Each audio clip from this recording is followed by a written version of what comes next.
a todos. Hagamos un pequeño repaso. Empezamos el curso con lógica proposicional, que era algo nuevo, valores de verdad, vi unas propiedades. Después nos pasamos a demostraciones, ¿ya? Que la demostración al principio parecía algo como medio difuso, pero que ahora les vamos dando como más cuerpo, porque tenemos que ir haciendo demostración al final del día. Pasamos a conjuntos y nos dimos cuenta que había un match entre las propiedades de conjunto y las propiedades de la lógica, porque así se va construyendo en realidad. Hoy día, en particular, vamos a ver el producto cartesiano entre conjuntos. Vamos a ver el concepto de cardinalidad, que ya se imaginan que es cómo contar la cantidad de elementos que hay dentro de un conjunto. Un pequeño así como repaso de números naturales, pero construido de otra forma, para pasar al concepto de inducción, ¿ya? En particular, la parte del producto cartesiano la vamos a pasar más o menos rápido. Cardinalidad, que hay algunas propiedades que van a ser interesantes, y inducción, nos vamos a tratar de detener, ojalá el mayor tiempo posible que tengamos de la clase, lo vamos a pasar en inducción, porque una vez que tú entiendes cómo trabaja la inducción, es más fácil después hacer los ejercicios. Si a la primera no lo entiendes tan bien, te va a costar como seguir el ritmo. Ya no te digo que sea algo difícil, pero sí hay muchos pasos, es bien estructurado. Entonces, el producto cartesiano, como tú te imaginas, cuando tú tienes un producto cartesiano, el clásico que te enseñaron en el colegio, donde dibujas una recta, una circunferencia, cualquier cosa de ese estilo, está conformado por un eje X, un eje horizontal y un eje vertical. Y eso te da lugar a todo un plano cuadrado de donde tú puedes dibujar o hacer cualquier cosa. En la práctica, ese plano cartesiano que tuviste para dibujar es el plano o el producto cartesiano R2 o R cuadrado. Está construido de todos los reales con todos los reales. Y aquí la X no significa una multiplicación, sino que significa este producto cartesiano, que es linkear todos los elementos de un conjunto con todos los elementos del otro. La definición formal utilizando nuestros conectores y nuestras ya herramientas de conjuntos, se dice que el producto cartesiano entre A y B se denota como A cruz B, y es un conjunto, por eso aquí las llaves, de dos elementos. Ahora, si el A estaba formado por el 1, el 2, el 3, el producto cartesiano va a estar formado por puntos. 1, algo, 2, algo, igual que las coordenadas de cualquier producto cartesiano que tú ya conocías, pero ahora lo estamos generalizando para que sea cualquier cosa. Lo importante de estos puntos X, Y es que los de la izquierda tienen que pertenecer al conjunto A y los de la derecha tienen que pertenecer al conjunto B. ¿Por qué te digo eso de la izquierda y la derecha? Porque no es conmutativo, ¿ya? El producto cartesiano entre A y B no es lo mismo que el producto cartesiano entre B y A. En el caso de R2 son iguales porque R y R es el mismo conjunto, pero en la generalidad no es así.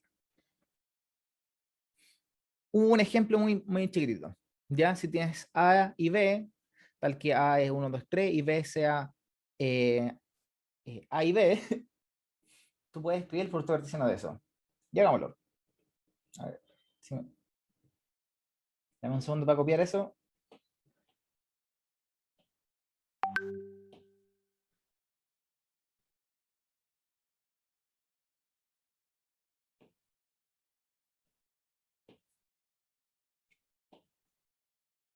Ya. La definición que te decía que A cruz B van a ser todos los elementos X, Y, tal que X pertenece a A y Y pertenece a B. La definición es como media obvia al principio, porque tú podías llegar y hacer las combinaciones de todos con todos. Me explico. Por ejemplo, en el A, tú vas a tener el 1, y el 1 lo vas a combinar con el A del B, ¿ya? Va a ser como S con S. Después vas a tener el 1 con el otro elemento del B, 1 con B. Ya se te acabaron los elementos de B, entonces ahora vas con los de el segundo de A, 2A, 2B, 2C, no, ahí yo me diría 3A y 3B. Y todo este conjunto, a ver si lo puedo escribir mejor, el A cruz B son los elementos 1, 1, a veces los matemáticos le ponen ahí un punto y coma para diferenciar de que las comas están dentro del punto, o sea, aquí dentro del paréntesis, y el punto y coma como para hacer separación entre los elementos. 2A, 2B, 3A y 3,B. Ahí me faltó un espacio, pero esa es la idea. ¿Ya? Nada del otro mundo, cuando son conjuntos finitos y conjuntos chicos, uno puede hacerlo por completitud, así como escribir todos los elementos. Casos distintos son cuando tienes, de alguna forma, conjuntos continuos.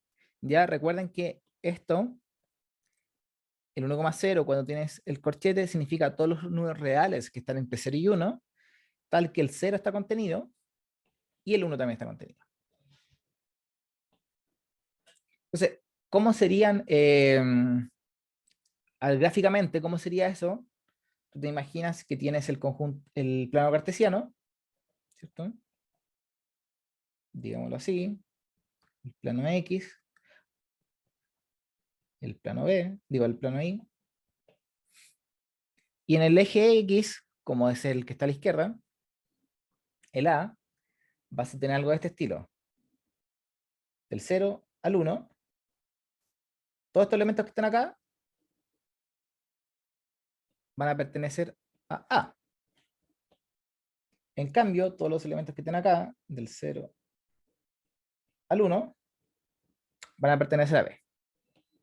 Por lo tanto, el producto artesiano puede ser ese elemento con este elemento, ahí, ese elemento con ese elemento, este de acá con este de acá, este mismo con otro que esté bajito, y al final del día, como son números continuos, o sea que no están como 1, 2, 3, sino que está el 1, digo el 0, el 0,01, el 0,0001, todos están continuos, que no hay esta separación.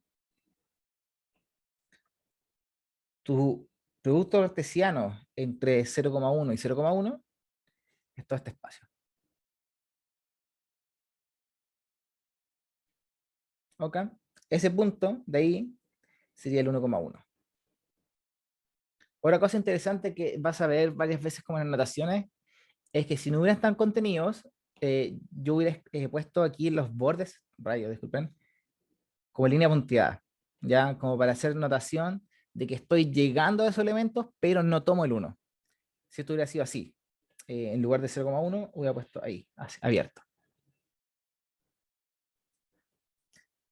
En ese sentido, los productos cartesianos es más fácil verlos gráficamente. ¿Ya?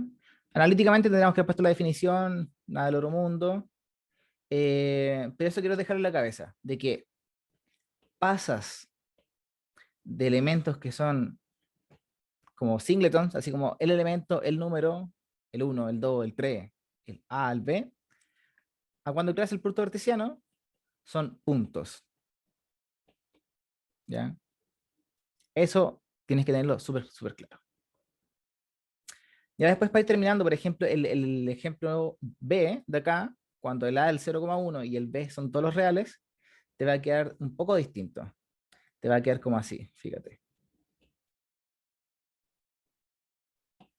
Como son todos los reales, vas a irte para arriba y para abajo. Entonces va a ser todo esto. Infinito hacia arriba, infinito hacia abajo. Y la diferencia, ese es el B, ¿cierto? Cuando B sea los números enteros, te va a quedar un poco raro porque vas a tener que el B puede ser aquí el 1, el 2, el 3, el 4, el -1, el -2. Y tú vas a decir, ya, tiene que pertenecer a A. Perfecto. Puede pertenecer el A, puede ser el 0,3.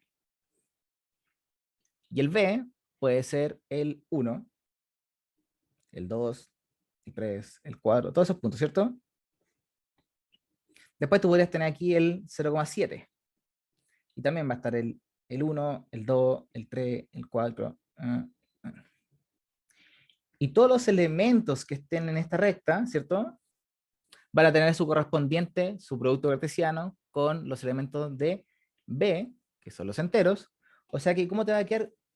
Tú vas a hacer tantas veces esto, como rellenar, ahí va a ser tan denso, que al final del día van a ser puras rectas. Entonces va a ser así, así y así. Entonces es un producto cartesiano raro, sí, porque tú siempre te imaginas que el producto cartesiano es algo como una hoja de papel donde puedes escribir en cualquier lugar, pero en realidad el producto cartesiano puede ser más general que eso y ser elementos que tú construyes de manera, no sé, que el problema te lo dé, que la situación te lleve a esos casos, etcétera, etcétera, etcétera. Ok. Entonces, producto cartesiano, nada del otro mundo. Y en cuanto a la cardinalidad, tienes que pensarlo más que todo ese bla bla que está en la nomenclatura o la definición. La cardinalidad es la cantidad de elementos que tiene un conjunto. ¿Ya? ¿Cómo se denota? Esta es notación solamente como una especie de valor absoluto. ¿Ya? Y aquí uno se tiende a confundir porque uno dice ya, el valor absoluto de 5 es 5, pero si A es un conjunto, el 1, el 2 y el 3, ¿qué es el valor absoluto de A? En realidad no es el valor absoluto, es la cardinalidad. Se usa el mismo símbolo para distintas cosas. ¿Ya? Eso igual tiene una explicación por detrás, como que son las normas de los elementos, pero no se preocupe. Ya hay una explicación, pero no es necesario que la sepamos, por el momento. ¿Ok?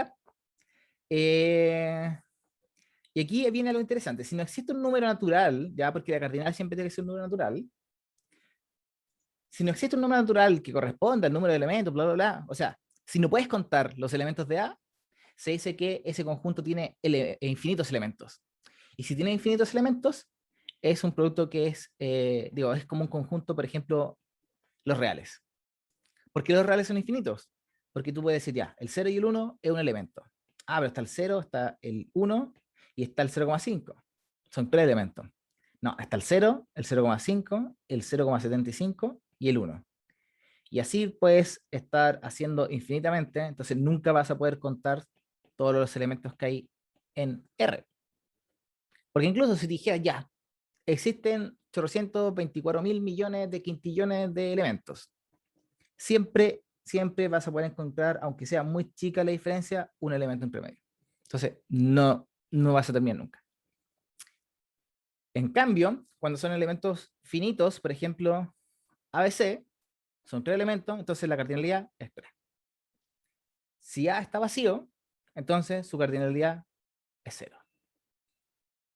Y por ejemplo, el último es más interesante porque te dice, ya, el X pertenece, A está compuesto de los elementos que pertenecen a los enteros, tal que, recuerden 2 puntos, tal que el valor absoluto de esos elementos sea menor estricto que 123. ¿Cómo lo podrías hacer? Tendrías que pensar en una recta, tienes el 0, acá está el 123, y aquí está el menos 123. Entonces, el 0 pertenece a este conjunto, sí, porque el valor absoluto de 0 es menor que 123 y el valor absoluto de 0 es 0. Ganaste. Entonces, el 0 pertenece. Y así puede decir, el 1 pertenece, también el 2, el 3, el 122 pertenece, también. El 123 pertenece, no, porque tiene que ser menos estricto. Y después todo lo que esté hacia la derecha, aquí el 124, el 125, esos elementos no pertenecen, porque te va a quedar 124 menor que 123 y eso no es cierto. Pero no se te puede olvidar de que también están los elementos hacia la izquierda. El menos 1 también cumple la condición, el menos 2 también, hasta el menos 122. Por lo tanto, ¿cuántos elementos tiene el conjunto A del ejemplo 3? Tiene aquí 122, aquí tiene otros 122 y aquí tiene un elemento más. Por lo tanto, la cardinalidad de A va a ser 122 más 122 más 1. Y eso es 245, ¿no? Estos son ejercicios como más sencillos, de que uno puede como eh, hacerlo analíticamente o literalmente llegar y contar. Pero vamos a ir complejizando un poco la cosa en la ayudantía o en los talleres probablemente. ¿Qué te tienes que quedar de acá de esta definición? La anotación, que es con este pseudo valor absoluto, pero es la cantidad de elementos que hay. Si tú puedes contar la cantidad de elementos con un número natural, se dice que el conjunto A es finito. Y si no puedes contar la cantidad de elementos con un número natural, dices que el conjunto es infinito. Que tiene sentido, ¿cierto? ¿Hasta aquí alguna duda? ¿O vamos bien? El silencio otorga. Seguimos. La cardinalidad también tiene propiedades. Y eso suena interesante porque, recuerden, en rigor siempre vamos a estar trabajando con algún universo, que no sabemos cuál es, pero estos conjuntos A y B van a pertenecer a ese universo. Te digo que con esta notación que A y B son finitos. O sea que hay un número natural que tú puedes decir la cardinalidad de A es tanto y la cardinalidad de B es tanto. Hay propiedades para explicar cuánto es la cardinalidad de la unión. Y uno diría, la unión era como una suma, porque estás sumando conjuntos, pero de repente la lógica nos juega en contra, porque fíjate que es la cardinalidad de A, bien, lo que uno se imagina, más la cardinalidad de B, que es lo que uno se imagina, pero hay menos una intersección. Y uno dice, pero ¿por qué hay un menos? Hagamos el diagrama de Venn para que quede súper convencido. Entonces, vas a tener un universo, ¿cierto? El universo U. Lo más general posible para hablar de dos conjuntos sería que estén intersectados en alguna parte, ¿cierto? Vas a tener el conjunto A, digámoslo aquí A, no, rayos, A, y por el otro lado vas a tener el conjunto B, por acá, nada más.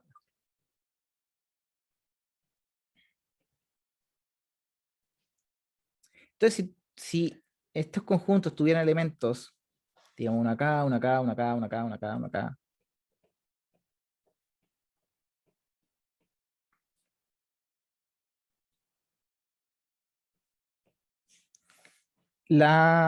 el conjunto A unión B, ¿cierto? ¿Qué es todo esto? ¿Estamos de acuerdo? Entonces digo, ya, ¿cuántos elementos hay en A unión B? Perfecto, está 1, 2, 3, 4, 5, 6, 7, 8, 9, 10, 11, 12, 13. Perfecto. Hagamos la propiedad. Si tú hubieras hecho la cardinalidad de A unión B, sumando estos dos, te hubiera quedado lo siguiente. Los elementos de A son 1, 2, 3, 4, 5, 6, 7, 8, 9. 9. Los elementos de B sería 1, 2, 3, 4, 5, 6, 7. Te queda 9 más 7. Y ahí hay un problema, son 16 elementos. Y habíamos dicho que la cardinalidad de A unión B aquí era en 13. Que los contamos. ¿Qué es lo que pasó? Como se habrán dado cuenta, tal vez aquí con un poco de miedo no lo han dicho, pero contamos dos veces estos elementos de aquí. Los contamos cuando estábamos en el A y después los contamos cuando estábamos en B. Por lo tanto, la demostración gráfica de esta propiedad o de esta proposición es que los contamos dos veces, cuentan los elementos de A, están eso ahí, después le suman los elementos de B, están eso ahí de nuevo, y como los contaste dos veces, tienes que restarlos una vez. Y por eso hay que restar esa intersección A inter B. Nada del otro mundo. Ahora, si los conjuntos son disjuntos, es decir, tú los puedes dibujar así, el A y el B están separados, entonces ahí sí se cumple que la unión es la suma, o la cardinalidad de la unión es la suma de las cardinalidades. Perfecto. Espero que eso los vaya convenciendo. Otra cosa interesante es un corolario que es como algo que sale de una proposición anterior o más general, que es como un resultado alterno. La cardinalidad del complemento, fíjate que es la cardinalidad del universo menos la cardinalidad de la unión. todo esto que está acá en este paréntesis es la cardinalidad de la unión. Entonces al final del día tú tienes algo como de este estilo. La cardinalidad del complemento es la cardinalidad del conjunto menos, del universo menos el conjunto. Eso, no sé si está por ahí escrito. Ah, sí está. Como una proposición. La cardinalidad del complemento, lo voy a hacer aquí, denme un segundito.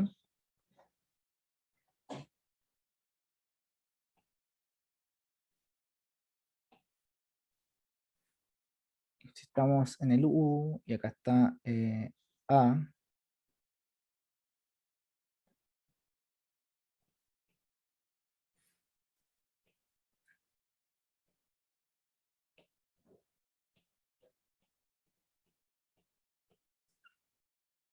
uno dice ya, ¿cuál es A complemento? A complemento es todo lo que está fuera de A, pero que está en el universo. O sea que podrías perfectamente, para encontrar la cardinalidad de esto, podrías contar todo lo que hay en el universo y le restas lo que está en A. Y eso como lo ponemos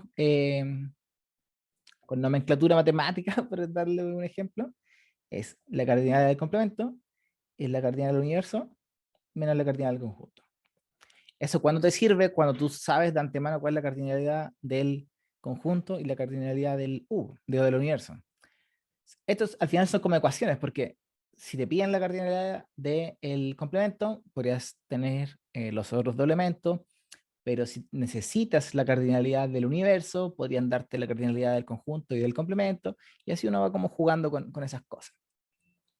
¿Ya? Para terminar la slide anterior, algo que en el curso se pasa, yo no lo he visto mucho como aplicado en ejercicio, pero sí es interesante, es que si tú tienes un conjunto A que es finito, recuerden, si es finito es porque lo puedo contar, y ese contar tiene que ser menor que infinito, el conjunto potencia, y aquí el recuerdo, el conjunto potencia de un conjunto, son todos los subconjuntos que tú puedes crear con los elementos del conjunto A. Así que si A es un elemento, digo, es un conjunto de números, hay un conjunto de números, 1, 2, 3, el conjunto potencia de A va a ser un conjunto de conjuntos. Aquí va a estar el 1, el 2, ¿se acuerdan de eso? El 1,2, el 1,3, etcétera, etcétera, etcétera. Y la gracia de eso es que si tú sabes la cardinalidad de A, también puedes saber la cardinalidad del conjunto potencia. Como son todas las combinaciones posibles, al final del día, lo único que tienes que hacer es que es una base binaria, una base 2 que se eleva a la cardinalidad de A. ¿Ya? Ahora que lo recuerdo, sí he visto ejercicios de esto en algún certamen, así que nunca está de más sabérselo. ¿Ya? Sigamos con algunas proposiciones. ¿Ya? Dijimos que la cardinalidad de, mm, del complemento se puede escribir de esa forma. Otra cosa que a ti te puede parecer súper lógica, que si A está contenido en B, entonces su cardinalidad es menor. ¿Ya? Y fíjate la diferencia, ojo, aquí se ocupa el subconjunto, porque A y B son conjuntos, pero la cardinalidad de A y la cardinalidad de B son números, y por eso se ocupa el menor igual. ¿Ya? No, no, trata de no confundir estas cosas. Es súper, súper importante. La cardinalidad del producto cartesiano, como son todos los elementos de A con todos los elementos de B, es la multiplicación. Finalmente, la diferencia, la cardinalidad de diferencia, es la cardinalidad del primero menos la cardinalidad de la intersección. Y eso, si tú te quieres convencer, de nuevo lo puedes hacer con algún dibujito. Eh, ¿Sí? Digamos A, digamos B.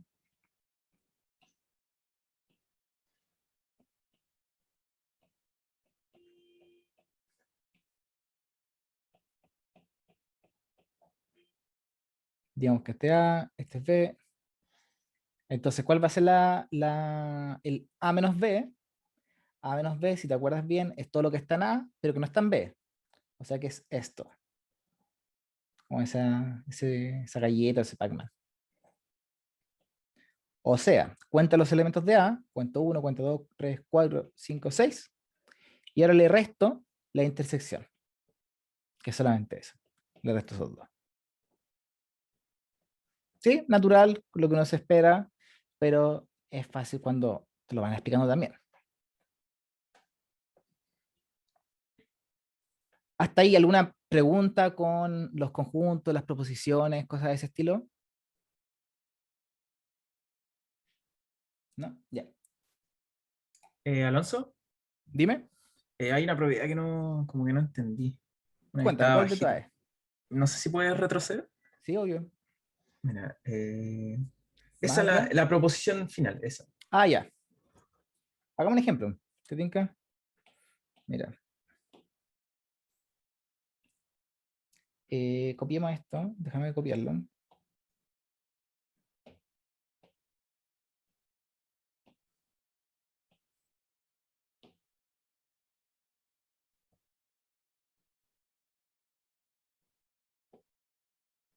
¿Te alcanza a ver bien, cierto? Ahí está.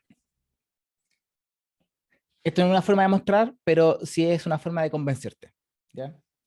Imagínate lo primero. Que A es el conjunto que tiene solamente el A, chiquitito. Entonces, ¿qué tienes? Que la cardinalidad de A es 1. Disculpa, la cardinalidad de A es 1. El conjunto potencia de A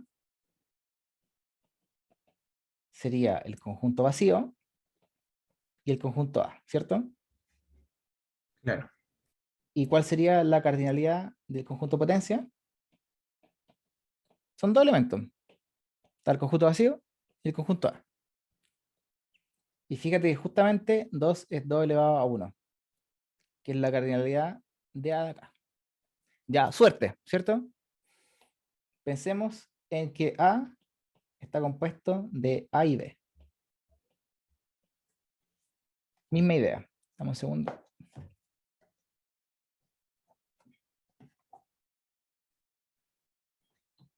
La cardinalidad de A es 2 y el conjunto potencia de A va a ser siempre el vacío, los singleton, o sea, con un elemento, y ahora con dos elementos. ¿Cuál es la cardinalidad del conjunto potencia? 1, 2, 3, 4 elementos. Y eso es justamente 2 elevado a 2. Después, cuando lo hagamos con 3 elementos, te va a salir el vacío, el conjunto A, el conjunto B, el conjunto C, el conjunto AB, AC, BC y después ABC. Y van a ser 8 elementos. Y así sucesivamente siempre van a ser potencias de 2. Alonso, ¿y por qué ya, se ya. colocaba el vacío? Porque el vacío, acuérdate que el vacío siempre pertenece al universo, siempre es un conjunto. Y como es un conjunto, también es un subconjunto de cualquier cosa. Entonces, el conjunto potencia está definido como todos los subconjuntos de A que se pueden crear con los elementos de A. Ahora,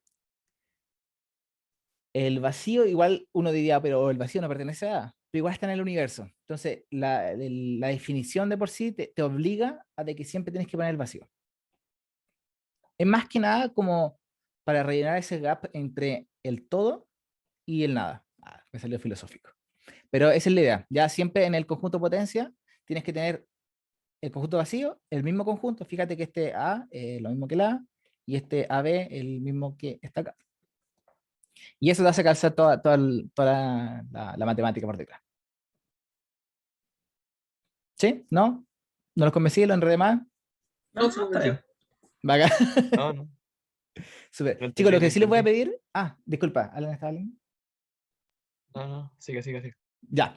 Les voy a pedir, esta es la cuarta clase que tenemos. Si quieren poner algún comentario en el chat, así como que voy muy lento, muy rápido, hay cosas que no se explican, módulo mal, no sé, denle nomás, pues, ya, para leerla al final de la clase y ver si podemos ir mejorándola. ¿Se acuerdan que yo les comentaba cuando no me presenté de que el feedback constante era súper importante? También se los digo acá. Ahora, no es para nada para andar persiguiendo, así como, oye, alguien dijo que explicaba mal, no, sino que es para mejorar. Eso. Pasemos a la parte que yo creo que es más interesante de esta clase, que es la parte de la inducción. ¿Ya? Inducción no en el sentido como de la electricidad, nada que ver eso, ¿no? Pero sí les tengo que hablar primero de los números naturales. Y aquí una definición un poco obtusa o media difusa que uno no podría entender o ver al principio, y es que vamos a definir el conjunto I, mayúscula. El conjunto I es un conjunto de subconjuntos, ya eso es un trabalengua, pero es lo mismo que el conjunto potencia. ¿Se acuerdan que el conjunto potencia es un conjunto de subconjuntos? La misma idea. Estos subconjuntos M tienen que ser subconjuntos de los reales y tienen que cumplir dos condiciones súper específicas. Lo primero es que tiene que estar el 1 en ese conjunto, y lo siguiente es que si el elemento X, cualquiera sea, ya el 1, el 1,2, el 2,8, el 9,234, está en ese conjunto, tiene que estar el sucesor, o el X más 1, mejor dicho, el X más 1. ¿Ya? ¿De dónde viene como la terminología de inducción? Es que de esta propiedad de acá, que si está el elemento, el siguiente elemento, que es el sumable más 1, también tiene que estar, y entonces si está ese, está el sucesor, y si está el sucesor, está el que sigue, y así sucesivamente por el fin de los tiempos. Por eso viene el término de inducción, porque vas induciendo hacia el siguiente. Es súper importante también notar que no es vacío, porque todos los reales ya pertenecen al conjunto de estos subconjuntos, porque los reales tiene el 1 y tiene todos sus sucesores. La idea es que si tú tomas todos estos conjuntos y los intersectas, es decir, los elementos que están contenidos, solamente hay un único conjunto, que es el conjunto de los números naturales. ¿Ya? ¿Por qué? Porque como el M te obliga a que el 1 esté, tiene que estar el 1, el 2, el 3, el 4, el 5. Pero también puede estar el 1, el 1,1, el 2, el 2, a ver, disculpen. Está el 1, el 1,1, el 2, el 2,1, el 3, el 3,1, porque ese va con ese, y después va con ese, y este de acá va con ese, y ese con ese. Pero siempre tiene que estar el 1, el 2 y todos los naturales. También podría ser el 1, el 1,5, el 2, el 2,5, el 3, el 3,5, y así sucesivamente. Siempre, siempre están los naturales. Entonces, si intersectas todos esos conjuntos, el único que te queda es los naturales. Entonces, ¿por qué te sirve esto y por qué lo explico? Es porque, como es el conjunto inductivo más pequeño, es con el que podemos trabajar para la siguiente parte. ¿Cuál es la siguiente parte? Hacer demostraciones por inducción. ¿Ok? Entonces vamos a pensar que hay una función proposicional P que depende de n, y a diferencia de cuando vimos la clase pasada o antepasada, que lo hacíamos como P de X, la nomenclatura del n generalmente es para denotarte que son números naturales. ¿Ya? No es una obligación, yo aquí perfectamente podría poner P de manzana, pero nos hemos puesto de acuerdo entre matemáticos al final en la historia de que el n es como de los naturales y el x puede ser cualquier real. Pero es una tontera que uno tiene que tener en la mente, pero que te la podrían cambiar el día de mañana. Entonces, el conjunto M va a ser todos los n, ya es un conjunto de naturales, tal que la proposición P es verdadera, evaluándola en n. O sea, si el 1 pertenece a este elemento, y M es un conjunto inductivo, o sea que está el sucesor y el sucesor del sucesor, entonces M va a ser los naturales de nuevo. Entonces estamos combinando el conjunto inductivo más pequeño, los naturales, con lógica proposicional. Y aquí viene el teorema que ustedes no pueden olvidar. El teorema es muy sencillo en el sentido de leerlo, pero hay que seguir los pasos para utilizarlo. Y me explico. Fíjate, tenemos una función proposicional, P, que depende de n están los naturales, y uno dice, P de 1 tiene que ser verdadera. Este va a ser tu punto de partida. Y además, se tiene que cumplir la siguiente proposición. Se tiene que cumplir que si se cumple la proposición para n, se tiene que cumplir la proposición para el n más 1. Fíjate que esto es como una hipótesis y una tesis. Entonces, esto de acá es verdadero. Verdadero implica algo para que sea verdadero. Este de acá tiene que ser verdadero. Entonces, ¿dónde va a estar la dificultad de aquí en adelante para hacer demostraciones por inducción? Demostrar que esta parte es verdadera. ¿Ok? Si estas dos cosas se cumplen, entonces todo el teorema dice que es verdadero para todos los naturales. ¿Por qué es importante este punto de partida? Es importante porque te dice que en realidad no te sirve realmente del 3 en adelante, sino que te sirve del 1 y te sirve para todos los naturales. ¿Ok? Súper sencillo, uno dice ya, si se cumple para el primero, y después del primero se cumple para el segundo, y del segundo se cumple para el tercero, y del tercero al cuarto, y así sucesivamente, estamos con un loop infinito, es que se cumple para todos los naturales, y ahí está tu inducción, tu demostración por inducción en realidad. Ahora los voy a convencer con un par de ejemplos. Vamos a demostrar que la suma de todos los naturales, o hasta un n, en realidad la suma de los naturales hasta un n, se puede reescribir como n por n más 1 partido 2. Ya, y ahí ustedes pueden hacer el ejemplo, por ejemplo, 1 más 2 más 3, eso es 3 por 4 partido 2, esto es 6. 1 más 2, 3, más 3, 6, 3 por 4, 12, partido 2, 6. ¿Ya? Y ahí ustedes también pueden decir, ya, la suma de los 100 primeros números naturales va a ser 100 por 101 partido 2. Y así lo pueden usar con cualquier n. Ahora el problema es, demuestra que eso es verdad, porque lo demostraste para 1 más 2 más 3. Ahora tal vez lo puedo demostrar para 1 más 2 más 3 más 4.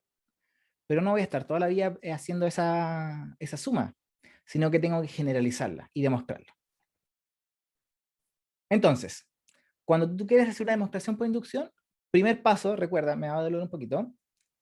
Primer paso, que la proposición en un punto inicial es verdadera. En nuestro caso, ¿cuál es la proposición aquí? La proposición es P que depende de n, tal que 1 más 2 más 3, aquí es todo en realidad, pues. N más 1 partido 2. ¿Ya? Eso no es necesario cuando esté haciendo un ejercicio, pero quiero como que hagamos el match. ¿Cuál es la proposición? Que esta igualdad se cumple. ¿Ok? Tenemos una proposición que depende de los naturales. Perfecto. Ahora, lo primero. Veamos si el punto de partida es cierto. Entonces, lo primero que hay que hacer es preguntarte P de 1.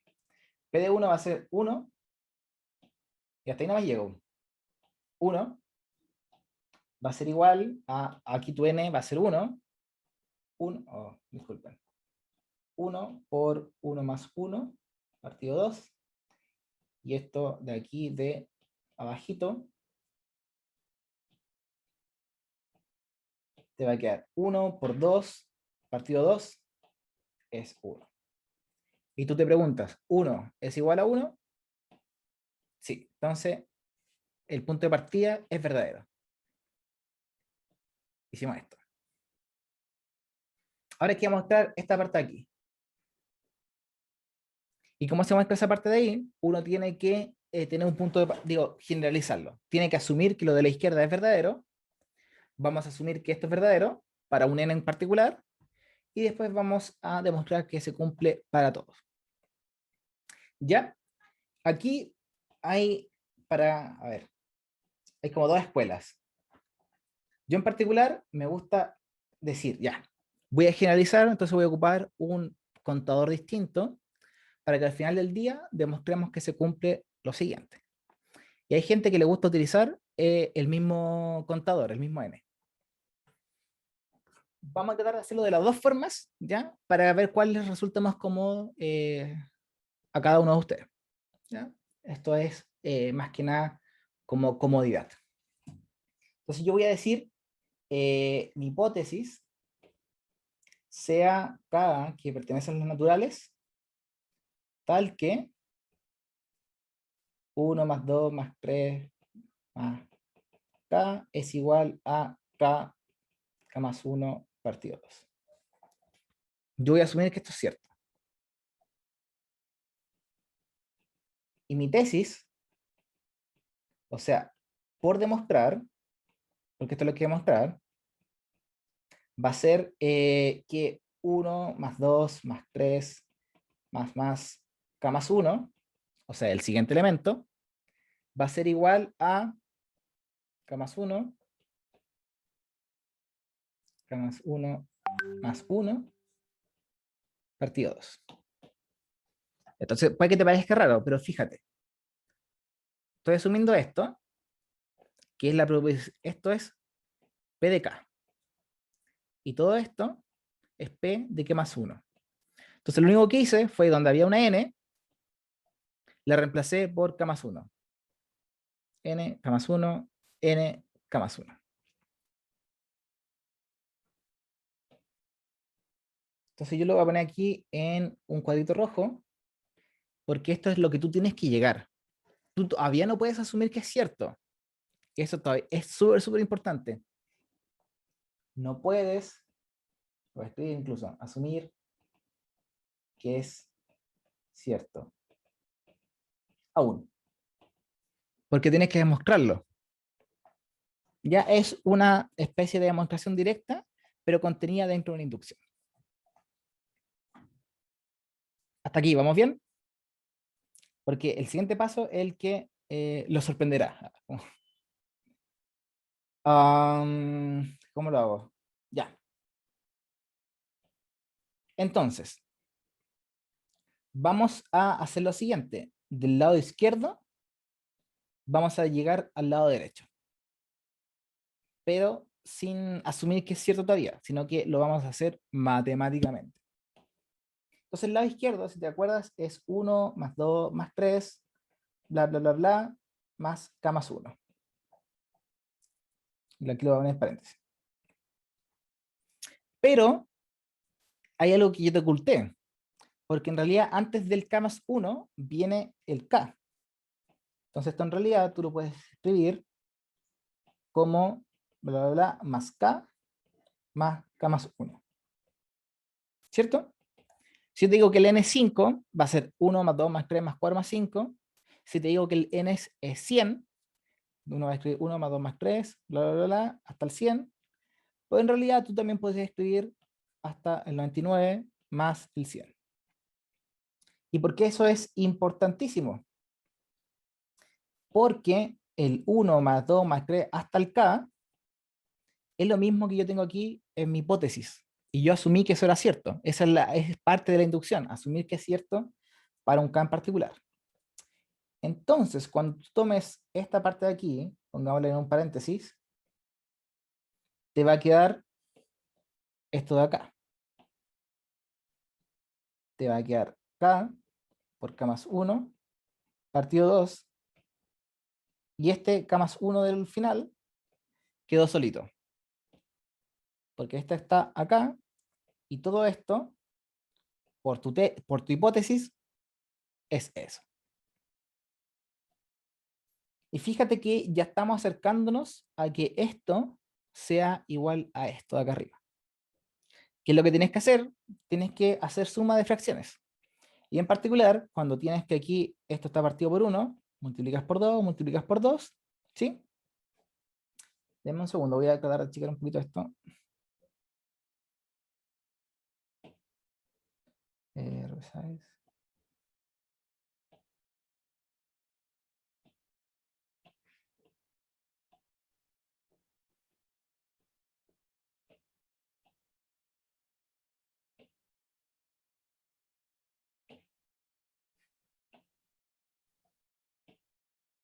Tienes que sumar nomás. Entonces te va a quedar, póngame así, k cuadrado más k partido 2. Y aquí te va a quedar 2k más 2 partido 2. Y como las fracciones son iguales, en realidad tú las puedes juntar. más 2K más 2, y todo eso partido 2. Y aquí tú puedes ser pillo en realidad, porque sabes que tienes que llegar a este resultado, ¿cierto? Sabes que ese resultado tú lo puedes escribir como K más 1, y aquí esto se escribe como K más 2, partido 2. Entonces, este 2 de acá, ya lo tienes ahí, y lo único que te falta es factorizar. Si quieres hacerla legal, este te va a quedar K cuadrado más 3K más 2, partido 2, y finalmente tú puedes factorizar como K, dos números que multiplicados te den 2, dos números que multiplicados te den 2, y que sumados te den 3. Y eso es el 2 y el 1. Más y más. Finalmente, si lo quieres escribir como esto, le puedes poner, me da disculpa, lo voy a tirar para acá, como K más 1, K más 1, partido 2. Y voilà, lo hicimos. Démosle una repasada para digerirlo. Te piden demostrar algo que se cumple para todos los n en los naturales. Cuando te piden demostrar algo para todos los n en los naturales, uno dice, creo que esto es por inducción. La inducción que necesita una función proposicional. La función proposicional aquí, o la proposición que depende de n, es que esa igualdad es cierta.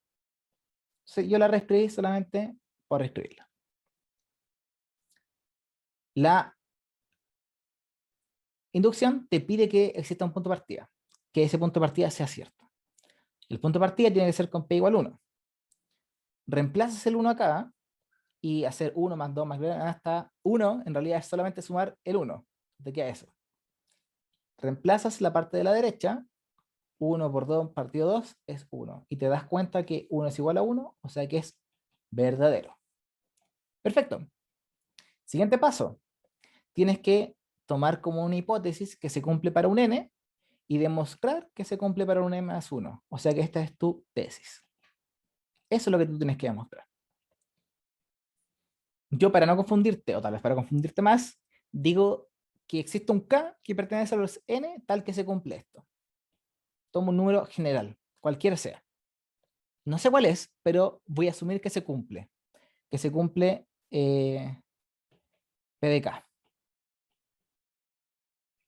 Y por demostrar, el PD es por demostrar que P de K más 1 también es verdadero. ¿Y quién es P de K más 1? Hay que reescribirlo. Es 1 más 2 más 3 hasta K más 1. Y tomo este n, que es K más 1, y lo reemplazo. Te queda más 1, te queda K más 2, partido 2. Y aquí esto es importantísimo. Tú no puedes asumir que es cierto todavía, porque tienes que demostrarlo. Es decir, trabaja el lado izquierdo hasta llegar al lado derecho. Entonces, hicimos eso. Tomamos el lado izquierdo y dijimos que 1 más 2 más 3 hasta K más 1 es lo mismo que decir 1 más 2 más 3 más K más 1. ¿Y por qué hacemos aparecer ese K?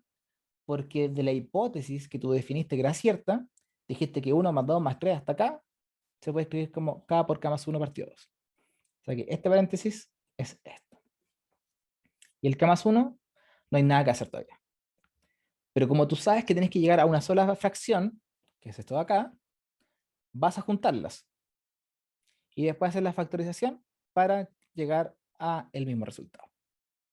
Nada del otro mundo.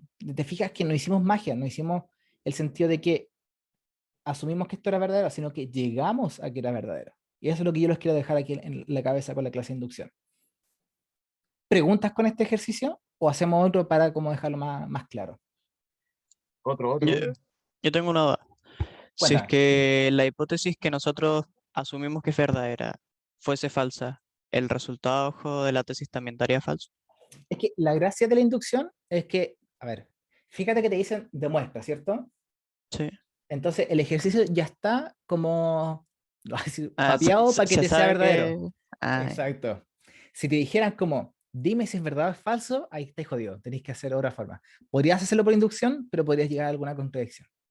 Entonces ya. hay que ser como pillo con el enunciado. Gracias. Súper. Hagamos otro entonces.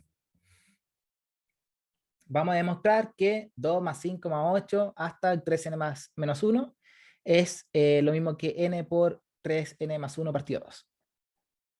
¿Ya? A ver, la clase termina. Nos quedan 20 minutos. Ya, voy a hacer este más o menos rápido y después voy a pasar al 4 porque este es como un clásico. Y este lo voy a hacer sin la K, sino que lo voy a hacer como la otra escuela. Entonces, la proposición P de N es todo esto.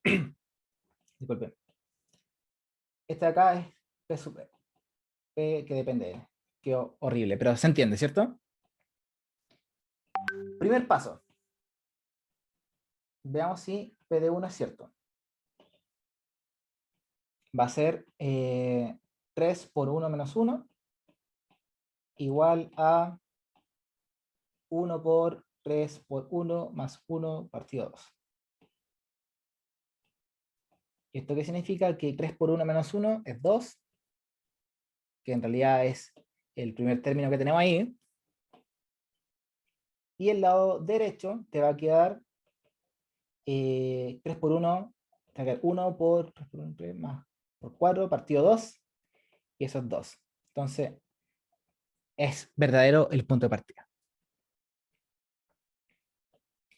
Lo segundo, la hipótesis, vamos a decir que 2 más 5 más 8, bla, bla, bla, bla, 3n menos 1 es cierta. Este queda 3n más 1 partido 2. Y la tesis, que P de n más 1 es verdadero. Eso es, lo voy a poner de nuevo aquí, por demostrar. ¿Qué significa que P de n más 1 sea cierto? Significa que 2 más 5 más 8 más bla bla bla bla 3 n más 1 menos 1 es igual a n más 1 3 n más 1 más 1 partido 2. Eso es lo que hay que demostrar.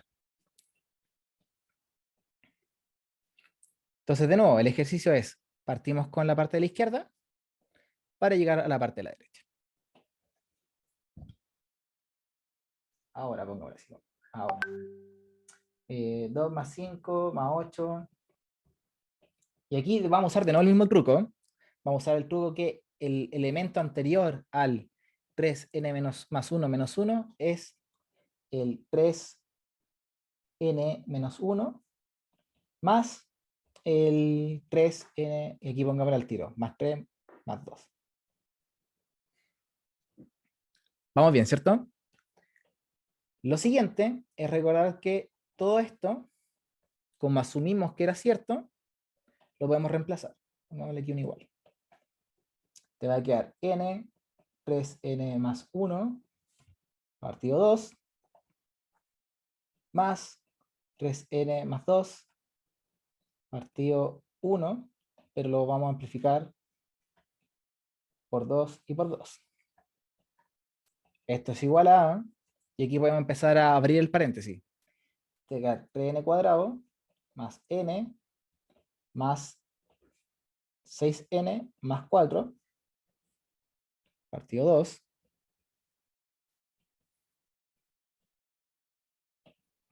y esto es 3n cuadrado más 7n más 4, partido 2. Esta parte acá la podemos reescribir, ¿cierto? A ver, la de la derecha. Tú puedes hacer como un truco aquí, puedes decir, ya, eso de ahí, ¿qué debería ser?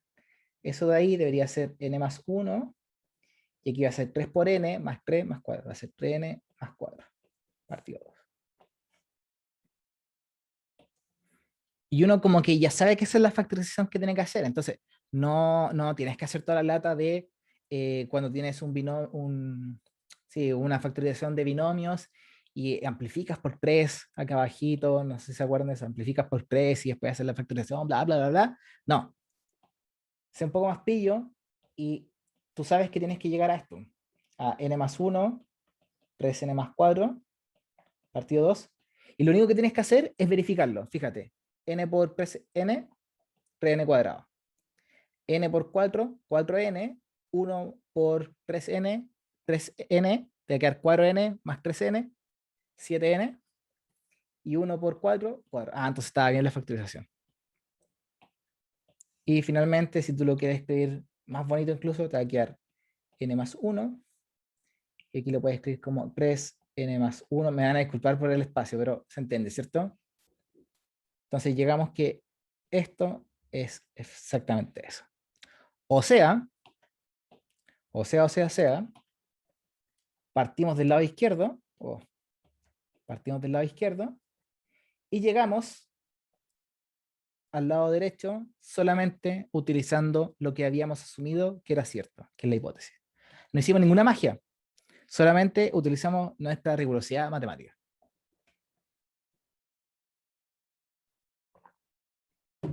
La inducción yo creo que es súper bonita, pero es tediosa en el sentido de que es súper estructurada, ¿ya?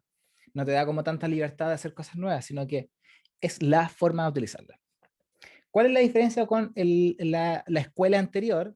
Es que como tú lo quieres demostrar para un n, y aquí como que abusas del n. Te fijas como la hipótesis es con n, la tesis es con n, la hora es como decir, ya, lo quieres demostrar para todos los n, bueno, asume que hay un k que es verdadero, y después asumes que para k más 1 también es verdadero. Digo, demuestras que para k más 1 es verdadero, o sea que se va a cumplir para k, se cumple para k más 1, independiente del k, siempre lo vas a poder hacer, y eso va a significar que es para todos los n en los naturales. Es un poquito, se me olvidó la palabra, como que hacen más variables, más contadores, pero que en realidad es más formal.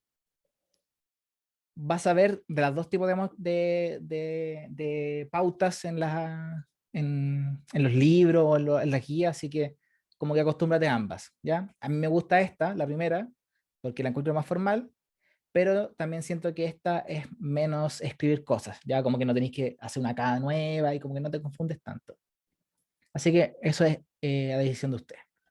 Hagamos el último y ya con eso terminamos la clase.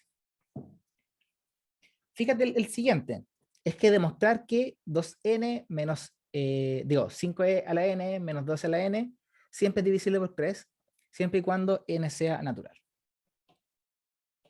Entonces, la proposición aquí, ¿sí? La proposición que depende de n, es decir que 5 a la n menos 2 a la n es igual a 3 por k, o 3m, donde m es un entero. Esa es la proposición que estamos haciendo, ¿cierto? Entonces vamos con nuestra inducción. Paso número 1.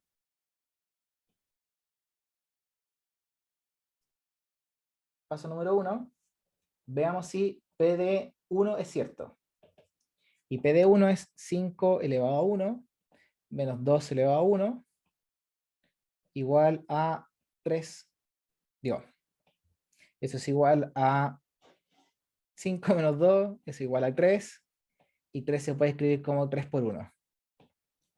Entonces aquí tu m vale 1. Suena como bien raro hacer siempre el punto de partida, pero es el que te da como el soporte para que si se cumple en el principio y después se cumple para todos los sucesores, estás listo. Así que ese no debería ser ningún problema para ti. ¿Alonso? Oh, me asustaste, disculpa. Vicente, ¿cierto? Sí. Dime. Si el P1 no se cumple, entonces no se puede hacer la demostración. Mira, ahí es como un vacío matemático, porque en realidad uno debería hacerlo para todos, pero a veces te ponen, demuestra que esto se cumple para todo número natural mayor que 5. O mayor o igual que 5. Entonces tú vas a tener que hacer la inducción con P igual 5, la partida, y de ahí sigue todo igual. En realidad se refiere como al primer dato. Sí, al final eso es la inducción, como tienes que tener un punto de partida. Pero Dale. si te dicen, demostrar que se cumple para todo número natural y no se cumple para el 1, estás jodido, ¿ya? Pero si te Ya. dicen en el enunciado que se cumple para todo número natural mayor o igual que 5, ahí ocupa el 5 como punto de partida. Ya, ¿Sí? vale, gracias. Bacán. Ya. Paso número 2. Hipótesis, ¿cierto?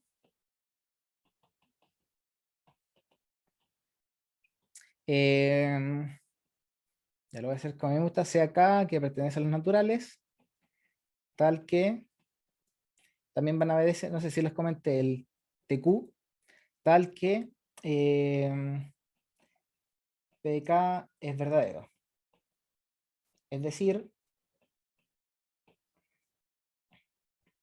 5 a la K menos 2 a la K se puede escribir como 3 por M. Con M en... Ojo que ese M no necesariamente es S ni necesariamente es S. Es un número entero cualquiera, que es como auxiliar. Y finalmente, la tesis va a ser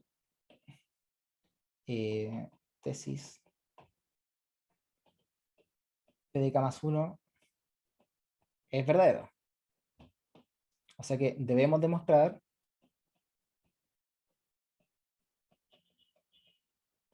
que 5 elevado a k más 1 menos 2 elevado a k más 1 es igual a 3 por... Y aquí si quieren le pueden poner como un M asterisco. Ya, yo creo que es mejor incluso. O 13 por, no sé, pues por P, donde P es entero. Lo que ustedes quieran, pero no necesariamente tiene que ser el mismo de arriba. Entonces pongamos así M asterisco que pertenece a los enteros también. Y de nuevo, eso es lo que tenemos que demostrar. Entonces, manos a la obra. Ahora, así como para hacer un punto seguido, tomémoslo del lado izquierdo. 5 elevado a k más 1 es y menos 2 elevado a k más 1. Ya. ¿Se acuerdan que en los ejercicios anteriores siempre utilizamos la hipótesis en una parte? Tomamos la hipótesis y la reemplazábamos acá. Digo, ahí.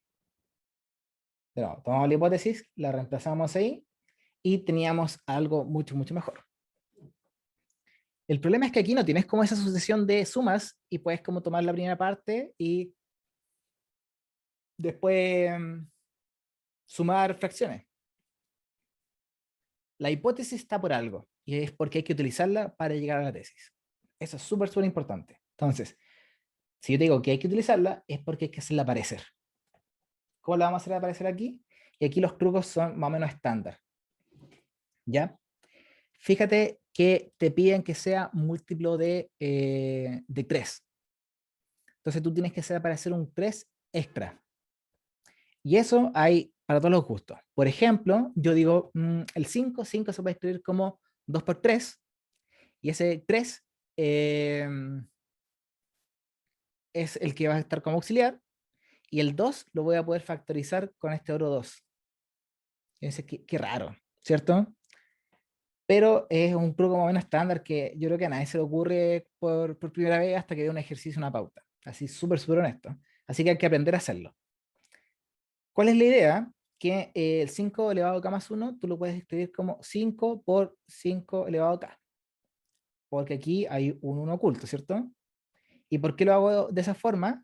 Porque la hipótesis utiliza a 5 elevado a k y no es 5 elevado a k más 1. Entonces ya hice aparecer algo. Ya hice aparecer el 5 elevado a k. Bien. Menos, y aquí el mismo truco, 2 por 2 elevado a k. Entonces la hipótesis utiliza 5 elevado a k, 2 elevado a k, 5 elevado a k, 2 elevado a k. Vamos bien, pero todavía no los podemos factorizar. O no podemos hacer el despeje porque no están juntitos. O sea que yo voy a escribir este 5 de acá como 3 más 2.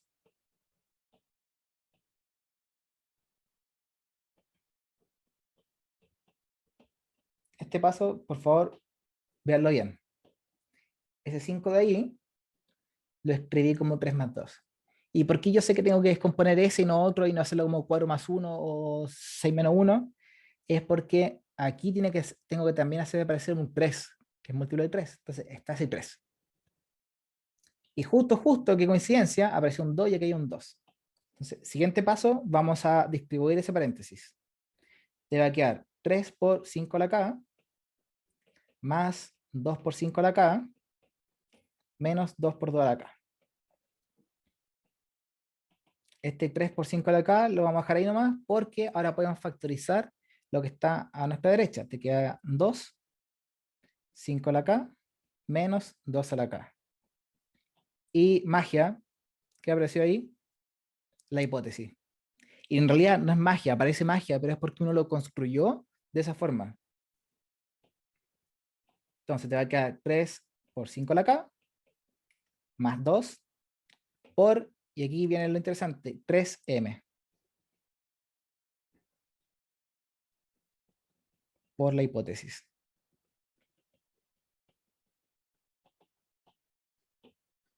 Y después el resto de historia, ¿cierto? Quiero que esto sea un múltiplo de 3, factorizo por 3, y me queda 5 a la k, más 3, no, disculpen, 12m. Y esto es 3 por m asterisco, donde m asterisco, que es 5 elevado a k, más 2m, y pertenece a los enteros. Y ahí terminamos. Recapitulemos.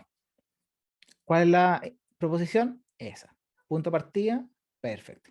Hipótesis, también, asumo que existe un K que la cumple, y escribo la hipótesis para ver qué es lo que tengo que llegar. Es solamente como referencial al final del día, porque vas a tomar esto y sabes que tienes que llegar a eso.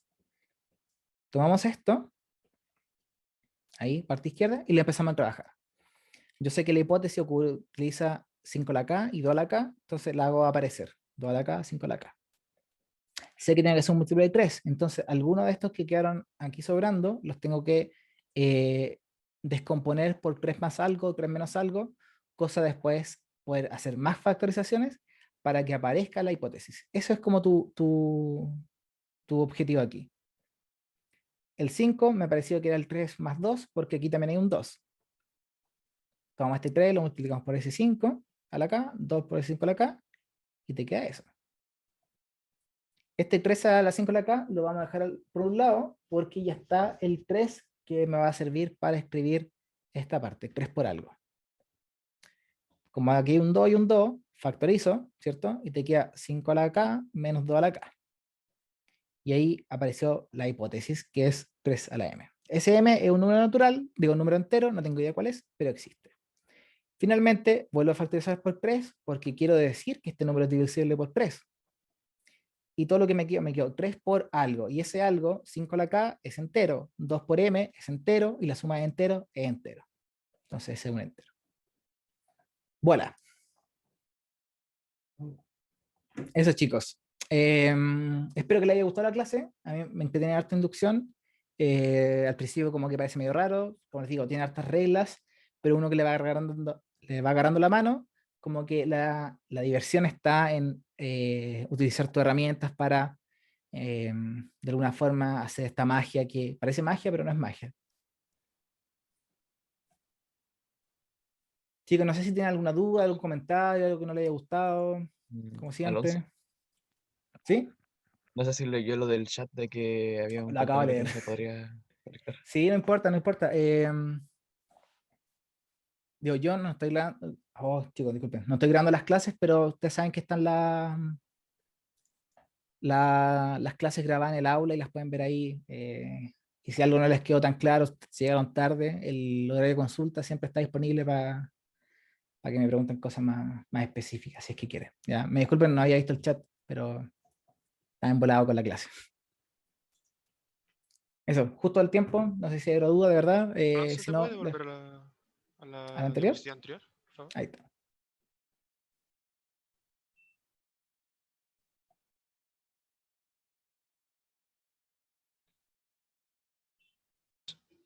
Gracias. Ya, estimados, estimadas, nos vemos el próximo martes. Que tengan buen fin de y harto ánimo nomás.